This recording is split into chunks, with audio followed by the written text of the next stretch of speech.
Buenas tardes, darles la bienvenida a un nuevo programa de Herencia y Coherencia, historias que cambian vidas.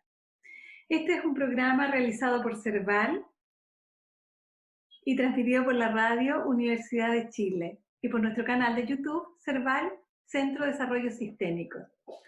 Contarles que nuestro entrevistado de hoy es Ernesto González de Mendivil Alcorta. Él es español y vive en San Sebastián.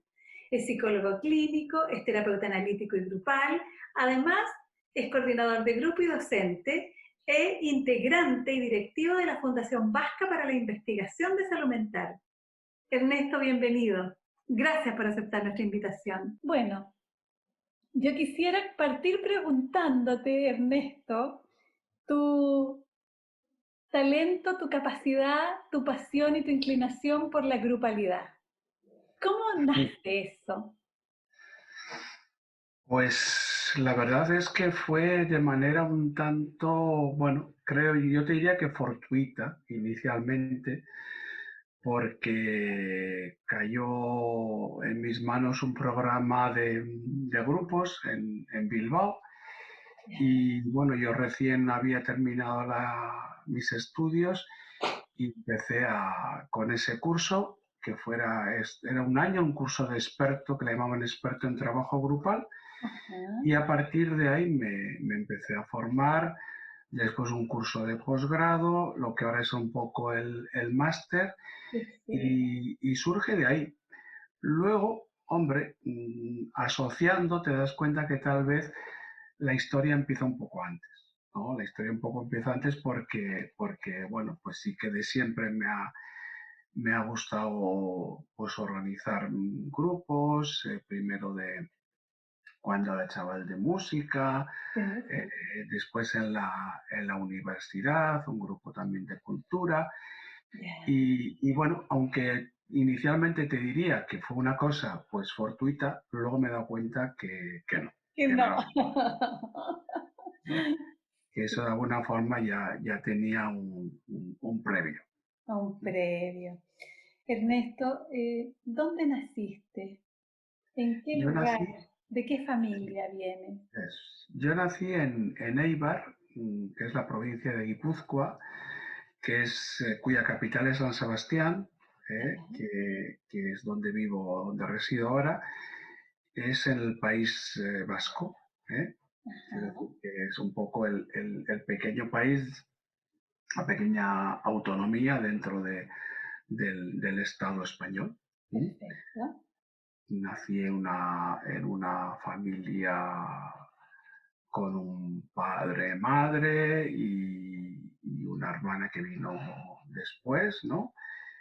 Y bueno, mis orígenes en principio, vamos, tanto de familia por parte de padre como de madre, es gente que se ha asentado por parte de padre en esa zona, en Eibar, desde el año 1500, que está datado.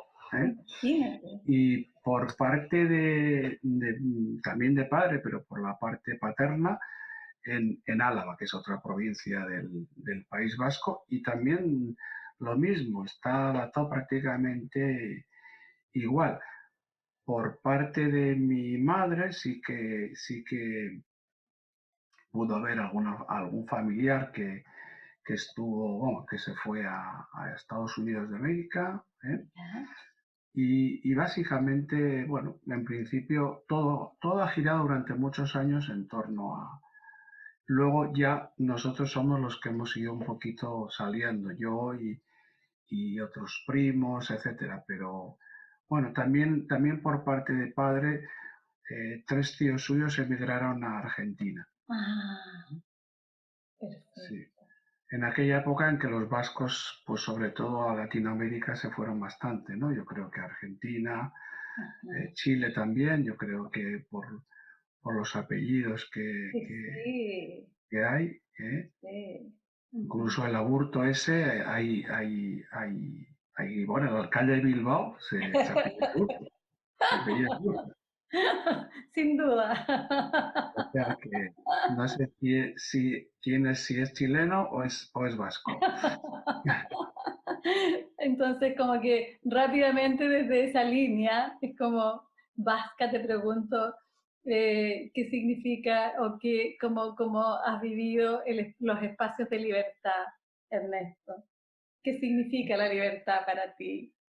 Bueno, en principio, como bien sabes, bueno, yo nazco en el año 57, por tanto, es una época en la que todavía el tardofranquismo, quiero decir, la parte más tardía del franquismo, estaba muy presente Muy y en presente. principio, pues a mí me tocó en mi juventud todavía ver que no había libertad para los, vamos, ni para los jóvenes ni para los mayores, ¿no? Ajá, Entonces, de alguna forma nos tocó la última parte de la lucha contra el franquismo, ¿no?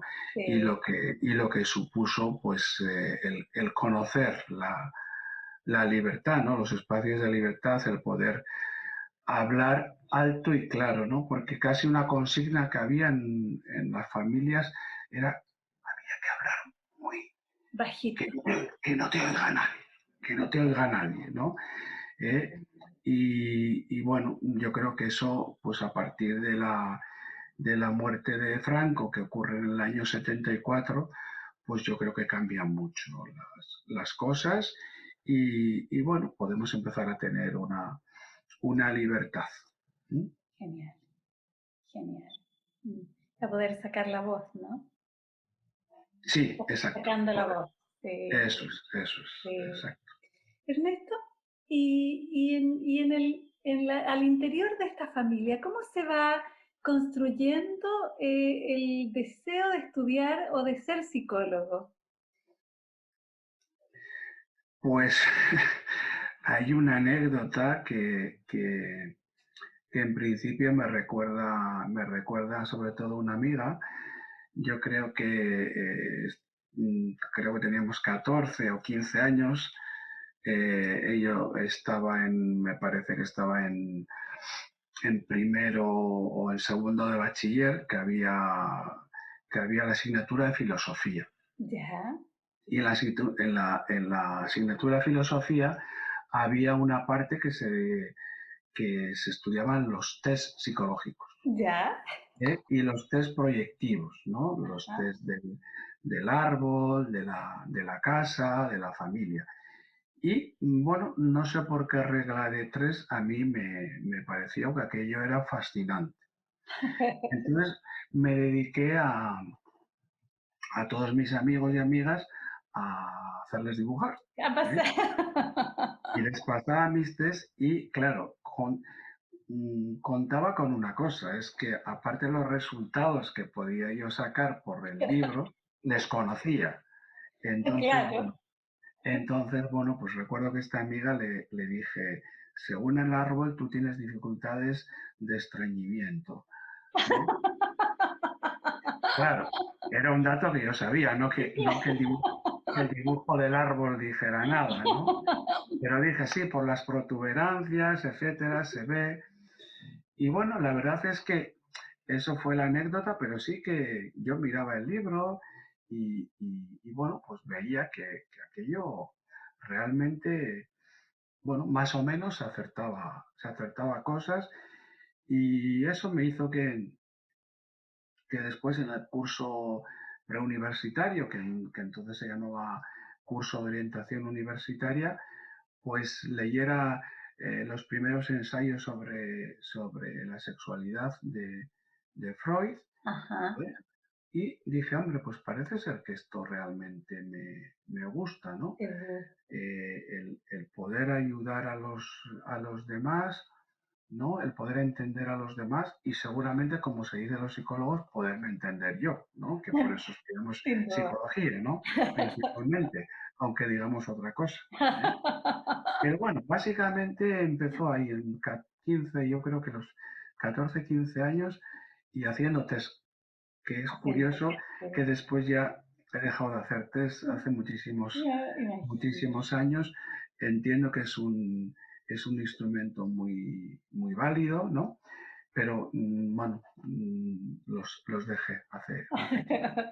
¿Y tu familia qué decía a propósito de esta inclinación, Pues esta bueno, vocación? en aquel momento, año 73, que yo planteo que voy a hacer psicología, es una carrera todavía que no estaba muy reconocida, no había aquí en el País Vasco, la opción era salir fuera del País Vasco, irse a Madrid, a Barcelona, Salamanca, y bueno, mis padres tampoco sabían muy bien lo que era la carrera, más que Ajá, lo que se podía oír pero bueno, en principio les pareció que por qué no, ¿no?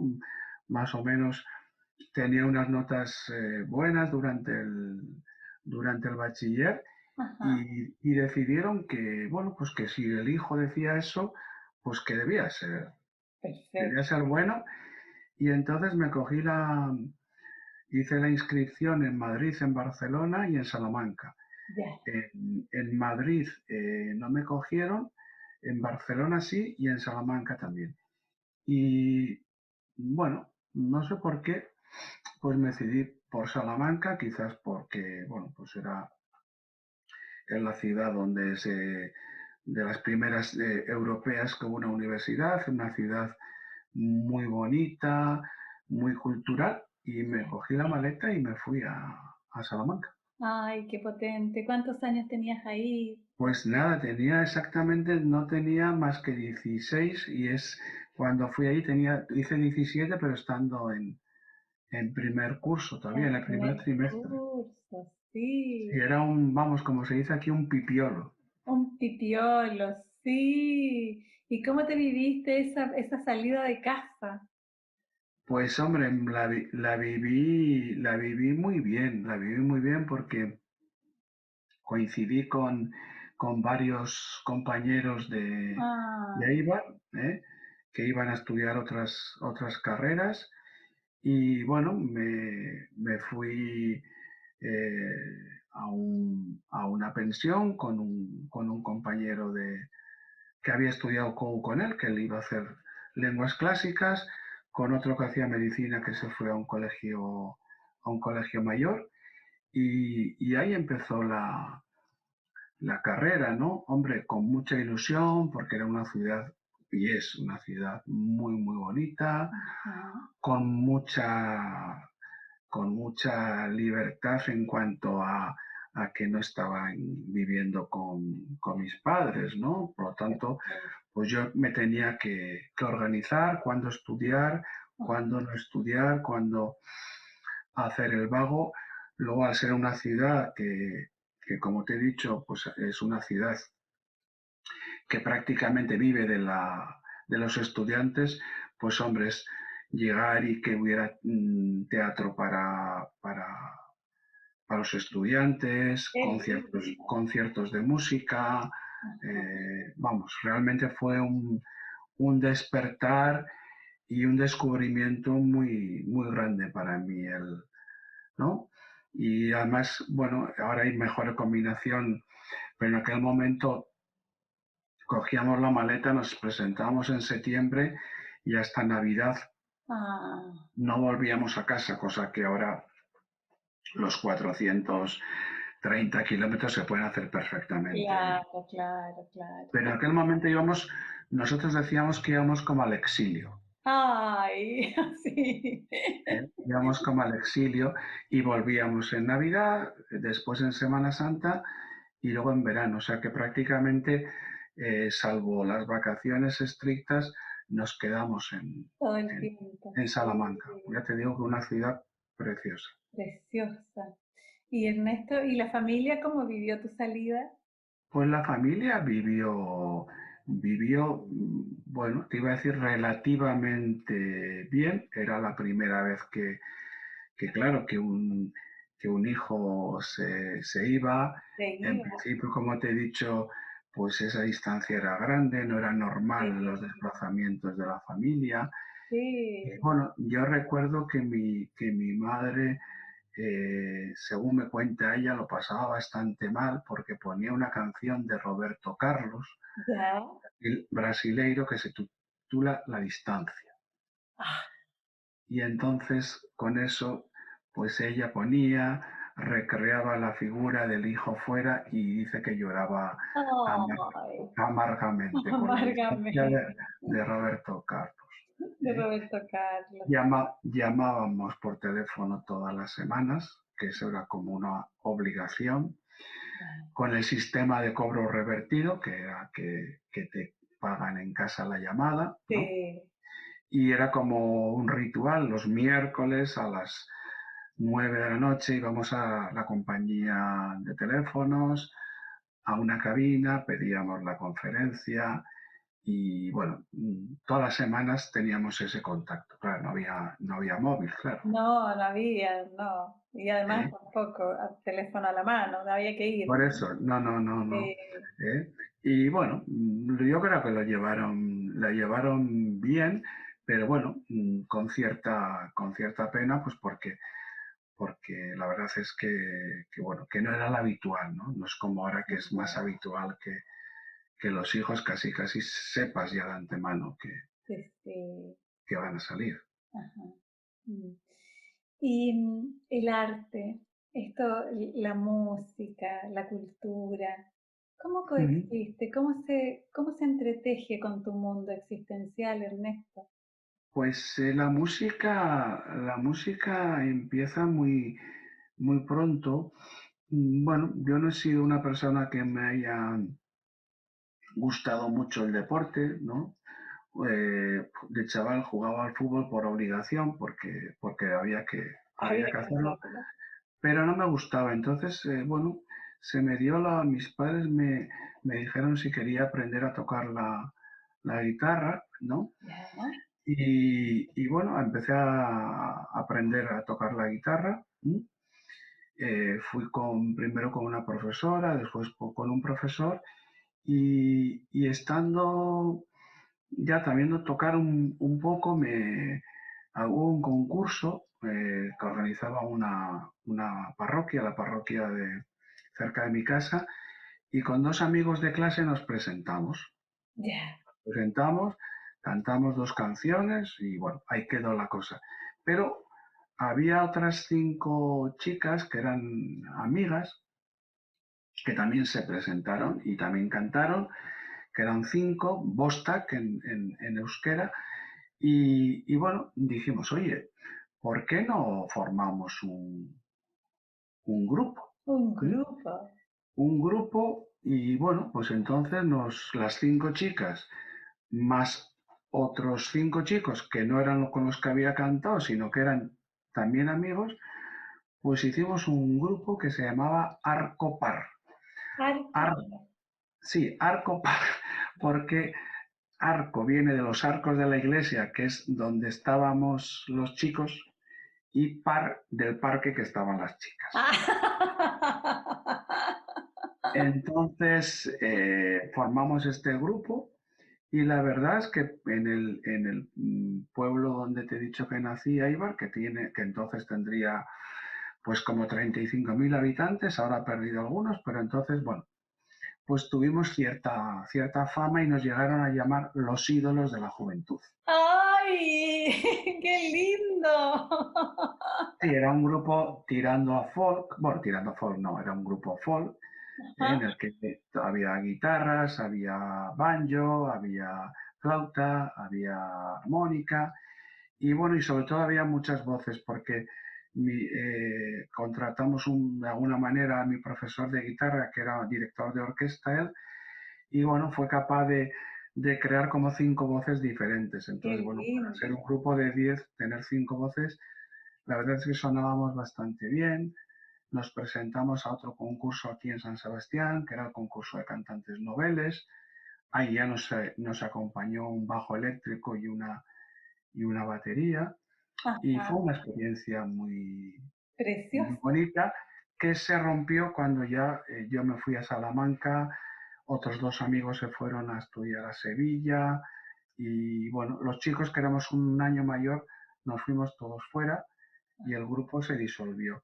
Ah, Pero bueno, la verdad es que fue muy divertido y bueno, después he estado muchos años sin tocar ni la guitarra ni nada, y hace unos años que volví y vuelvo a tener un grupo Y pequeño de... ahora tienes un Sí, grupo. sí, sí, ahora somos, vamos, yo pertenezco a un grupo que somos de 4 personas. Ya, Ahora toco el bajo eléctrico, tenemos 2 guitarras y una cantante. Y genial, sí, genial. los sábados solemos ir a ensayar normalmente. Ahora estamos un poquito con la pandemia, un poco, nos juntamos menos, pero bueno, he vuelto a retomar mi pasión por la música. Sí, qué lindo. Y, y es como, ¿siempre tocaste desde los bajos? No, he tocado siempre la guitarra y la armónica. Fui un pequeño imitador de Bob Dylan. ¡Qué lindo! Sí, la armónica, de hecho, cuando empecé a tocar la armónica no, todavía por lo menos no había los soportes para la armónica, pues era una cosa. Y mi padre consiguió que un amigo suyo le hiciera unos hierros y pude tener el soporte que ahora lo venden en cualquier tienda, pero claro, Sí, en el año 72 no se no, vendía, en España no. no se vendía, había que fabricarlo, entonces me lo fabricaron y tocaba la guitarra y la armónica, que siempre he tocado de oído, no he ido nunca a clase de armónica, la toco de Genial, oído. genial. Es de las únicas cosas que digo, bueno, mira, sin estudiar lo sé hacer. Ojalá pudieran ser más cosas así. Oye, Ernesto, y el vínculo y la relación con tu papá, súper potente, porque él es como que te apañaba en todas esas cosas, ¿no?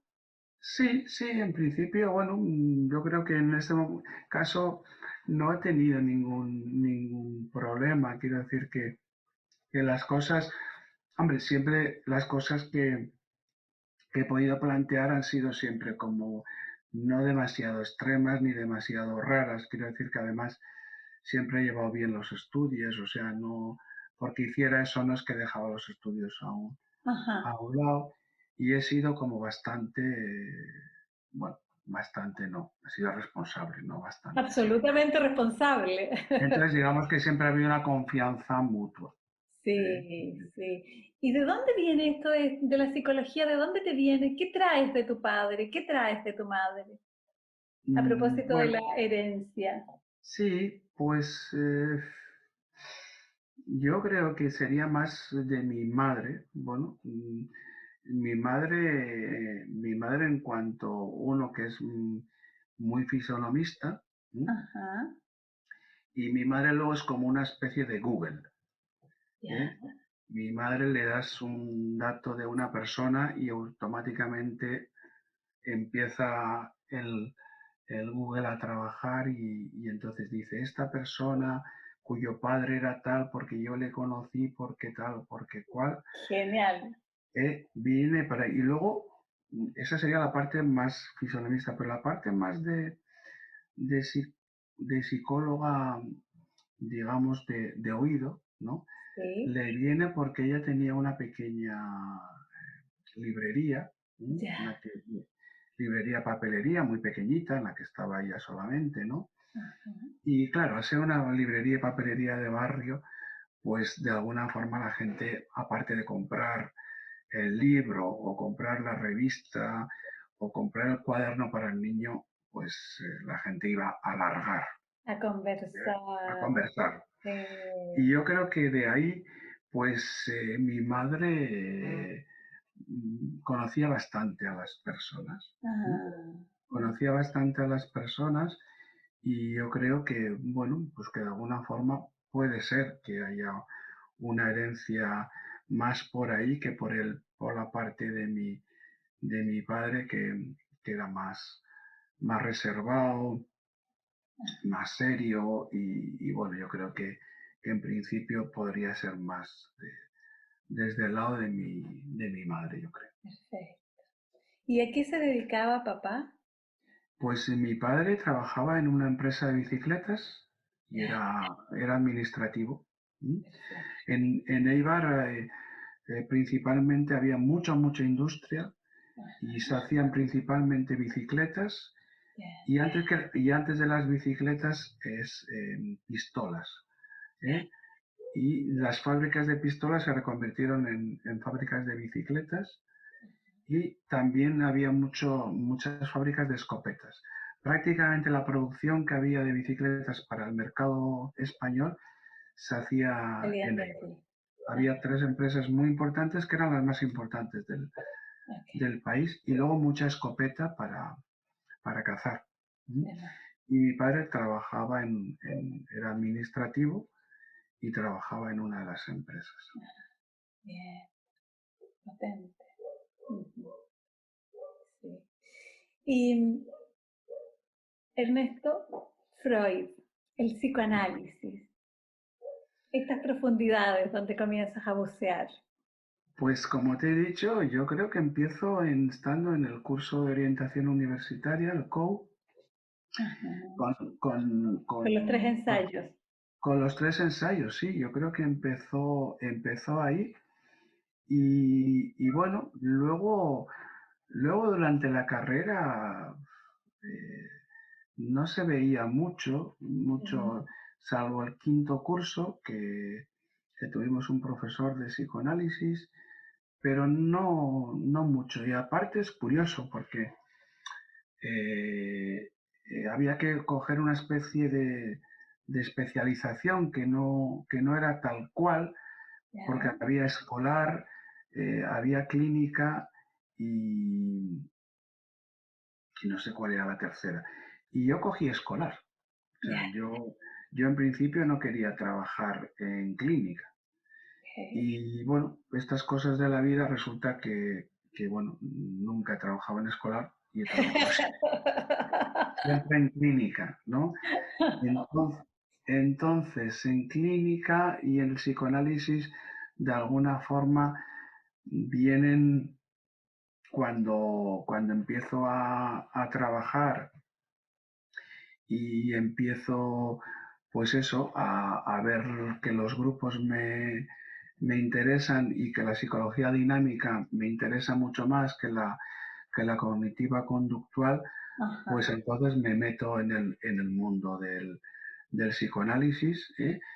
Y del grupo análisis, que es decir, que al fin y al Grupo. cabo son dos conceptos que van un poco de la mano, pero que tienen sus diferencias. Pero bueno, siempre me ha parecido que el hecho de entender por qué a uno le pasan las cosas y conocer el inconsciente, etcétera, a mí me servía mucho más que otro tipo de psicología que, por supuesto, que la respeto y bien hecha, creo que es igual de útil y válida, pero que a mí, por mi forma de ser, No te sientes bien. me gusta Ajá. entender.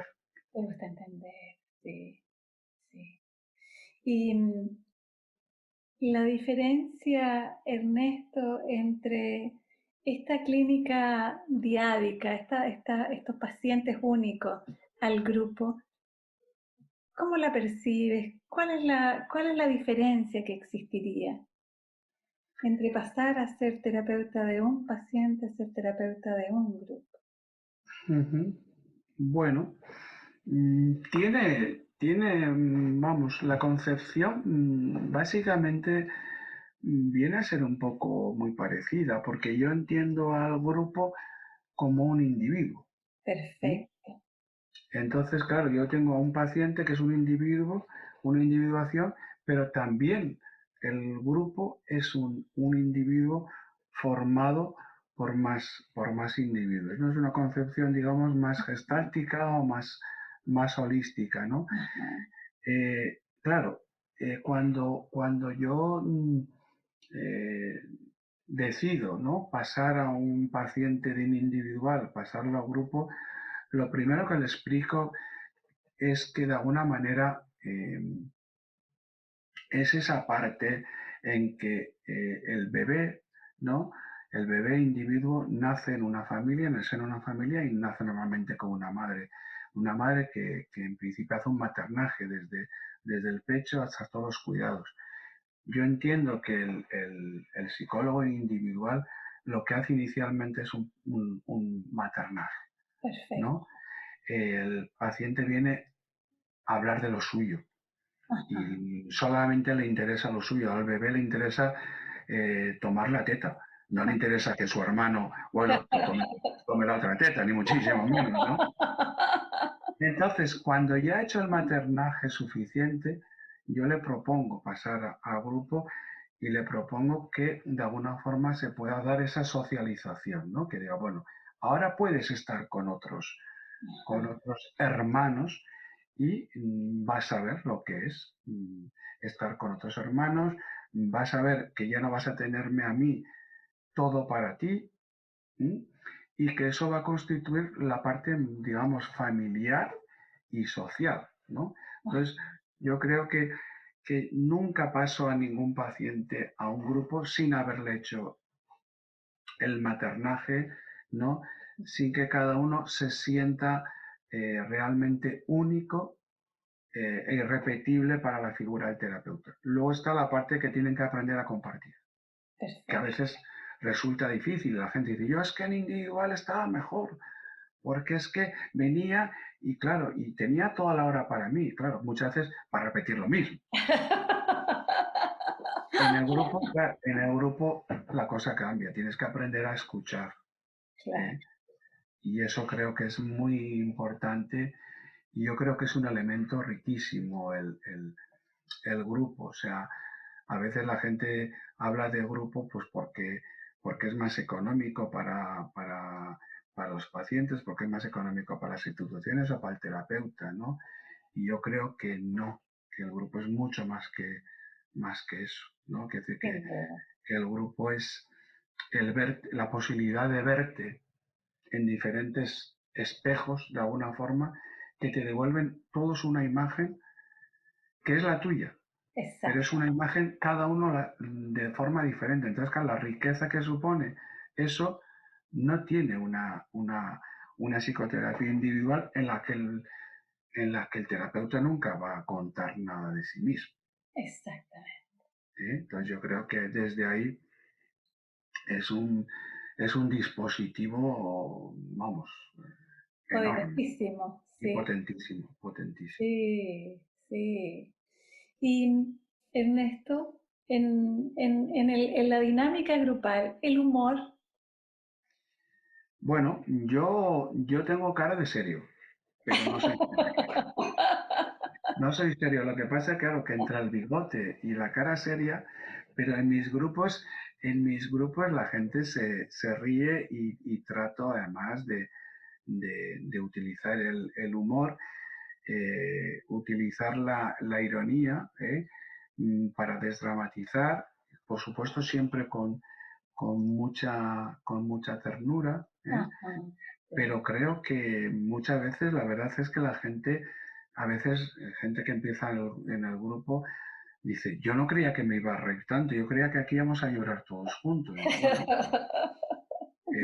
date cuenta que te puedes reír mucho, pero eso también te vas a llevar para casa y luego vas a pensar, no por reír va a ser divertido, ¿no? Ajá. Pero vamos, yo creo que hombre, yo creo que me salgo del terapeuta, tanto en individual como en grupo, del terapeuta que está con el ceño rungido, eh, eh, de hacer estas interpretaciones magníficas. No, huyo por una razón, Susana, y que me parece muy, muy importante, y es que el paciente y el terapeuta forman una diada, pero una diada que tiene que ser más o menos par, que no puede estar uno encima del otro, porque el paciente me puede necesitar a mí, pero yo necesito al paciente. O sea, es el que me da de comer. Ajá. ¿Bien? Por tanto, creo que esa forma par de verle al otro, me da igual individuo o grupo, creo que es muy, muy importante. Entonces, no me voy a poner en esa posición circunspecta de poner cara rara, o porque si pongo cara rara y pongo así la mano, parece que sé más, o parece que voy a decir. Yo siempre digo a los alumnos de nuestro máster, ¿no? La mejor interpretación es aquella que no se hace. Ay.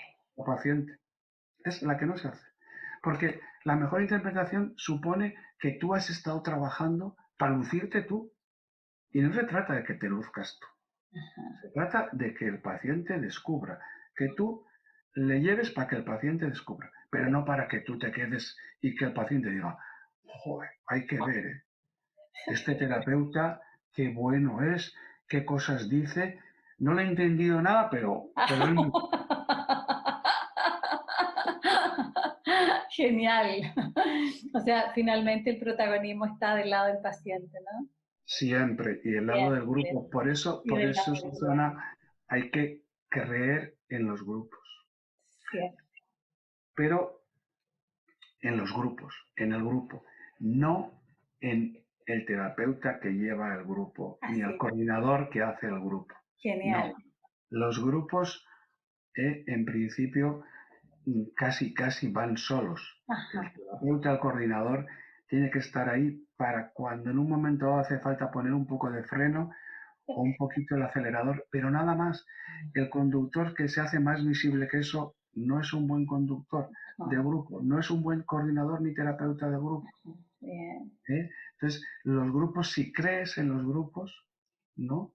Eso se nota. Y hay que creer. Y yo Ay. te digo sinceramente, no todo el mundo que se forma en grupos cree en el grupo.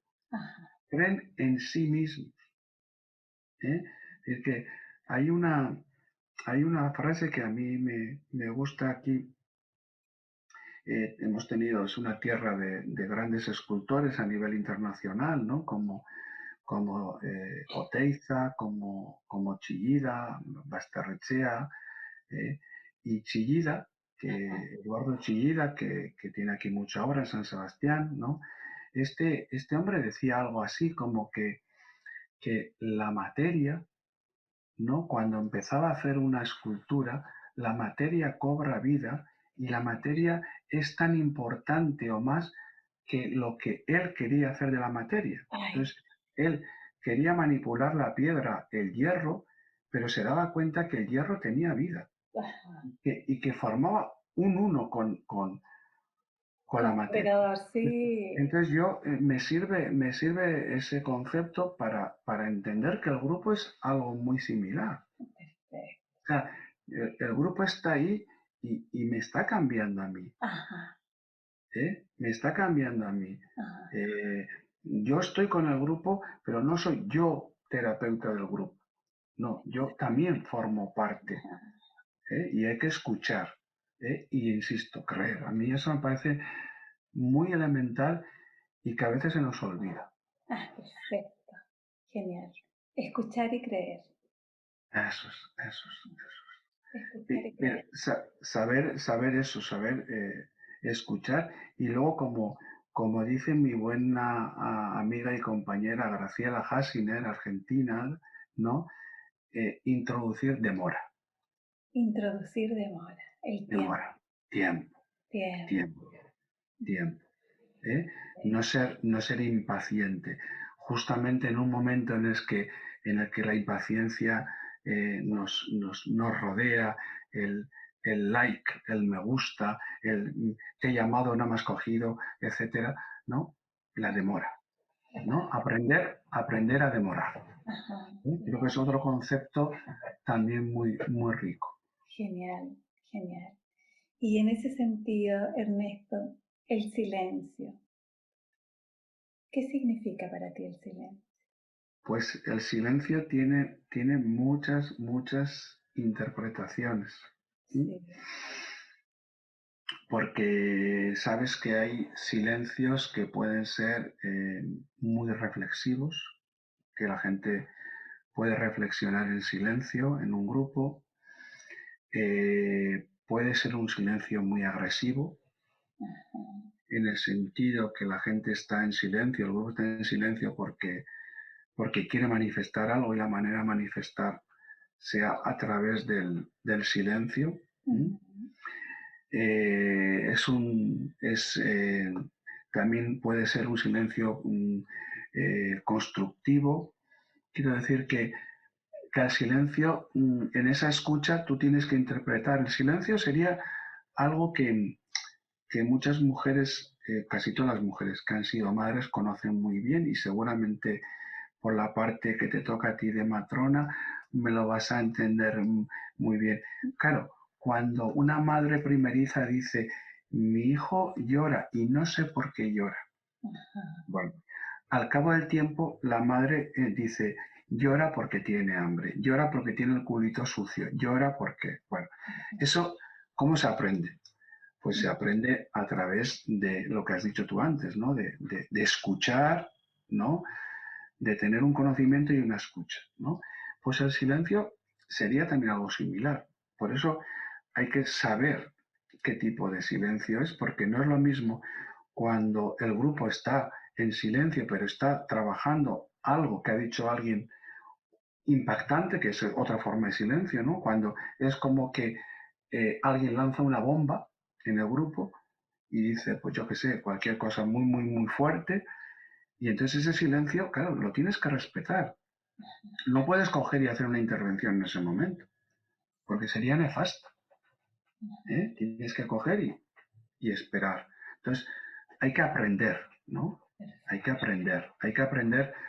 Aquí hay eh, a una hora escasa de donde vivo yo, hay un restaurante que está al pie de una montaña y tiene un lema. Y el lema es donde el silencio se oye. Donde el silencio se oye. Eso. Ujú. Y es eso, el silencio, hay mucho, los silencios pueden ser, vamos, Sí. de una productividad enorme. Ajá. Por eso, por eso no hay que tener miedo al silencio. Perfecto. Y luego está el silencio de cada uno. El silencio de cada uno. Cuéntame de tus silencios, Ernesto. De mis silencios. Bueno, mis silencios yo los uno a mis paseos matutinos. En, en principio yo salgo a caminar prácticamente todos los días a través de la bahía, por lo tanto es un paseo pues privilegiado porque paseo Precioso. todo el rato a través del mar. Al lado del mar. Voy hasta un punto que es la escultura de este hombre que te he dicho, una de las que tiene, que es el peine del viento. Oh, Voy allí, digamos, y presento, ¿no? Ante la escultura, aquí estoy yo, y le hago una forma, es una especie de saludo que hago a este hombre que te he dicho fue escultor y un gran pensador. Y ahí voy un poquito con mis silencios, ¿eh? Con mis silencios cada vez son pensamientos, ¿no? sí. Y trato, por lo menos desde la pandemia, salgo todos los días a caminar y tengo ahora una hora, hora y media para mí. ¿Eh? A ratos me conecto con música, a ratos lo hago sin música, y otras veces pues trato de poner eso que de la mente en blanco, ¿no? Pero bueno, que es más difícil poner la mente en blanco. Sí, sí. Y yo pensaba, y pensaba en esto del franquismo tardío, cuando había que estar como en silencio por la mordaza psíquica, ¿no? Eso, eso es. Como una, que es una forma como de poder, ¿no? Como, Sí, sí, mm, sí, sí, sí. Aquello, bueno, pues ahora tenemos la mascarilla, ¿no? El sí, barbijo, ¿no? Pero sí, bueno, de alguna forma creo que no son para nada comparables. Ahora comparable, sí. podemos hablar, aunque bueno, sí hay gente que dice que no hay libertad, pero bueno, creo que Sí, eso es inherente al ser humano. sin duda, sin duda. Mm. Y contrarrestando el silencio, quiero preguntarte, Ernesto, eh, por la voz, Ujú. por tu voz. Bueno, mi voz. Cantabas, tocabas Sí, tu voz. mi voz en principio me gusta siempre y cuando no me oiga reproducida.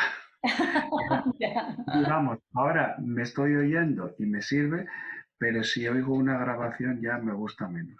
¿Eh? Ah, ah. Lo demás creo que, bueno, que puedo tener una voz normal, que puedo intentar, bueno, cuando trabajo poderla modular y normalmente cuando trabajo creo que bajo el número El de registro. decibelios, ¿eh? Ajá.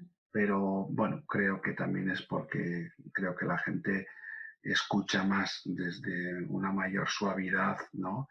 Que desde una voz como más alta. Cosa que después con amigos o lo que fuera puedo coger otro papel muy diferente y si cojo el micrófono la gente teme. ¿Por qué? Sí, porque me gusta, pues eso, animar, me gusta, pues hacer funciones como de presentador o de pinchar discos, o bueno, todo eso me va. Entonces, esa jarana me va. Te encanta. Claro, que mucha gente no me conoce, claro, lógicamente mis pacientes y mis alumnos no me conocen, ¿no? Pero sí, ahí cobro un papel como muy protagonista, sí. Y entretenido, así como... Y entretenido, sí, digamos como decía la otra vez Volcan, decía, bueno, pues que hay un narcisismo bueno, ¿no? Bueno, pues Ay, me bien. gustó, dije, bueno, puede ser bueno, no es negativo, Genial. no es negativo, me Bueno. tranquiliza, me tranquiliza. Ernesto, la academia, ¿cómo surge el enseñarle a otros, el transmitir tus conocimientos a otros? Ujú. Bueno, yo en principio me termino la formación, digamos que en el año 86, Ya, el año 86, y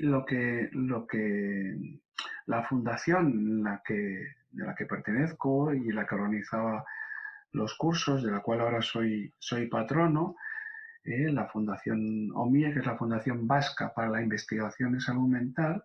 sí. Bueno, lo que hace es que cuando alguien termina, algunos de los que terminan les proponen hacer un siguiente año de observación. O sea que en las clases del máster, en las clases de los grupos pequeños de terapia de formación, hay una figura que es la figura del observador o de la observadora, que está durante un año observando. Bueno, yo estuve un año observando y después de observar un año, a los 2 años siguientes, bueno, pues me llamaron si quería conducir, ser coordinador de un grupo pequeño. Entonces, bueno, acepté esa coordinación del grupo pequeño y de alguna forma me fui metiendo un poco en el engranaje de lo que es el máster. Genial. Después, por circunstancias que pasaron en el año 94, pues hubo un momento de crisis y 4 profesores que estábamos cogimos la dirección del máster y bueno, desde el año 95 pues estoy en la dirección de ese máster. Genial. Entonces ya después de ser conductor o terapeuta de un grupo pequeño pasé a ser codirector y a especializarme un poco en lo que es el grupo grande. Ya a partir de esta fecha del 1997-98 empiezo a especializarme en llevar grupos grandes, que es un poquito lo que hago ahora en el máster, pues grupos de 30, 35, 40 personas, un poco con la técnica de Patrick Desmarais, que fue un poco el creador de esta forma de llevar los grupos grandes, que es aprender a hablar unos con otros, Unos canales. cuando sabemos hablar unos contra otros. Entonces, el gran avance del grupo grande es cómo estar 40 personas en círculo, que hable solamente uno, que el resto que le escuche atentamente, ¿no? Y que el siguiente o la siguiente no esté pensando en cómo llevarle la contraria, ¿no? O cómo me voy a liar contigo que eres chilena, que yo también soy chileno, entonces quedamos el subgrupo de los chilenos, el de los argentinos, el de los vascos, etcétera, ¿no? Entonces, claro, es sentir la pequeñez del ser humano en un grupo grande. Entonces, si tú te conectas contigo mismo y con esa pequeñez, realmente sientes pues mucha incertidumbre, mucho miedo, y es a ver si entre todos buscamos aquello que en matemáticas nos enseñaron del común denominador, el mínimo común denominador, cómo hacer que un grupo grande tenga un mínimo común denominador y que avance hacia adelante como grupo, Genial. no como subgrupos enfrentados. Perfecto. ¿Eh? Y eso es un poco lo que ahora mismo pues es mi trabajo dentro del máster. Es como la música. Uh-huh. Ajá. Sí, sí, sí. Sí. Entonces, bueno, de alguna manera ahí empezó la parte de poder enseñar, ¿no? Aquello que creo que que pueda hacerlo bien. Yo tengo claro una cosa, Susana, es que hay cosas que no sé hacer bien y Ya. procuro no hacerlas. Genial. ¿Eh? Algo que nosotros en nuestro máster, aunque ahora mismo tengamos 28 alumnos, el staff de profesores ahora mismo somos 25. Okay. O sea que cada profesor hace solo una actividad y es aquella que la hace bien. Perfecto. ¿No? Entonces, yo hay cosas que no sé o que me cuesta mucho hacerlas. Entonces, eso no las hago. Entonces, yo puedo enseñar o puedo transmitir aquello que se me da bien. Y bueno, yo sé que hay cosas que se me dan bien, pero sé que otras muchas cosas no se me dan bien. Entonces, procuro no hacerlas. Perfecto. Lindo. Ernesto, te voy a preguntar otras cosas que son como más existenciales. La muerte. Bueno, la muerte. El Mm, duelo, la muerte. La muerte a mí no me preocupa. Lo que me puede preocupar es el vivir hasta la muerte. Ok. O sea, cómo vivir hasta la muerte, porque la muerte igual es estar una cosa estupenda. Nadie ha venido a contarnos, ¿no? Bien. Me preocupa la vida, La ¿no? vida. Lo que va a pasar o la enfermedad. Le puedo tener más temor a la enfermedad, a una enfermedad Ajá. degenerativa, bueno, y a perderme cosas, ¿no? Quiero decir que más que miedo a la muerte, que A la entiendo que pérdida. por otro lado que es algo natural, ¿eh? Pero sí me puede preocupar el tramo que hay, ¿no? O sea, eso sí, es decir, algunas veces he podido conectar un poco más, ¿no? Con ese tema. Hace un año y medio me tuvieron que intervenir y quitarme un riñón. ¿Eh? Entonces ahora mismo estoy solo con un riñón.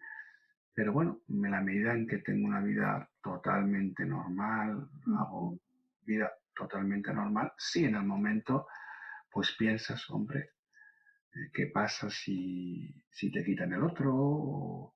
Sí. ¿Vale? Pero más que por la muerte en sí es por no vivir o por vivir mal. Hombre, yo preferiría no vivir mal, o sea, yo la vida la amo suficiente como para vivirla bien, pero no para vivirla mal. O sea, por estar vivo, yo no quiero estar así, De más. ni que me den la pajita para tomar el agua o que Claro, mira, sí. preferiría, como decimos unos amigos, tenemos que inventar un sistema para cuando nos pase eso, entonces uno apriete el botón. Aún apreté el botón, sí. Sí, sí, sí. Y la muerte vivida, la muerte de otros significativos para ti. La muerte de otros significativos, bueno, pues así las muertes más significativas de momento han sido mi padre, que se murió hace ya en el 2006, Ya. y luego mis abuelos, que han sido un poco los que han muerto, y después pues como pues, tres amigos que también se Mm, han muerto. Mm, no las vivo excesivamente mal. O sea, eh, hombre, también es verdad que no han sido procesos excesivamente largos. Es decir, ajá. que lo de mi padre se desarrolló en un mes, mi abuela ni, vamos, fueron, vamos, de estar bien pero ya tienen 80 y tantos, mi abuelo algo más y el otro también nada, en una semana, ¿no? Entonces, no me ha causado, entiendo que eran procesos de vida, ya tenían pues Sí, eso, sí. 80 y algo, mi padre cerca de 80. eh, no, creo que los vivo bien, los vivo bien dentro de, no me dejan excesiva huella. Quiero decir que podría comparar un poco como lo que me puede pasar en el trabajo diario. Ya. O sea, yo puedo oír cosas muy fuertes todos los días durante 6, 7 u 8 horas, ¿no? Pero no me pueden impregnar. Ajá. Hay algo que se va como metabolizando, como reciclando, ¿no? Sí, sí, entonces yo creo que es algo parecido, claro, porque si te toca mucho no puedes No puede. trabajar No. con un paciente, ¿no? Y si te toca mucho la muerte, no sé, yo creo que más o menos los duelos los he podido hacer bien, mm, pero creo que eso, que se me dan bastante de momento, pero claro, sería diferente si se muriera una persona, yo qué sé, pues tu pareja, tus hijos o tus nietos, no sé, creo que eso sería otra cosa que de momento no sé y tampoco me gustaría Ay. conocer. Sí, no, mejor que no. Mejor que no, mejor que no. Mejor que no. Ernesto, estamos llegando al final de nuestra entrevista. Se nos ha ido la hora. Sí, se me ha Y, pasado, vamos, volando. y ahí yo quiero preguntarte por Ujú. el amor, el amor, tu vida de amor, los amores. Bueno, pues en ese aspecto es bastante fácil la respuesta. Eh, bueno, antes de conocer a mi mujer tuve principalmente un amor cuando estaba estudiando, que duró como tres años, Ajá, y después le conocí a mi mujer en el año 82. ya, Y bueno, pues surgió el amor así como de una forma además muy, pues no sé, muy bonita porque yo estaba de psicólogo en un instituto ya, y hacía las típicas pruebas de orientación y le dije a mi mujer que repartiera los cuadernillos del test ajá. y repartió y ya estoy. O sea, y ahora mismo pues yo creo que estamos en un momento muy dulce, estamos los dos solos y creo que es un amor más, pues más maduro, estamos muy a gusto los dos, con pena de no poder ver a nuestros hijos y a nuestros nietos, pero bueno, pero haciendo lo que podemos, pero bueno, como estamos bien, pues tampoco nos podemos quejar, Ajá, no bien. nos quejamos. No, no, no se quejan. No, no. Genial, genial. Ernesto, eh, solo darte las gracias por esta entrevista preciosa. Me encanta tu postura frente a los grupos, en el grupo y con el grupo. Creo que es de gran valor. Que se multiplique, mi querido Ernesto. Muchas Pues nada, gracias. pues muchísimas gracias a ti, Susana.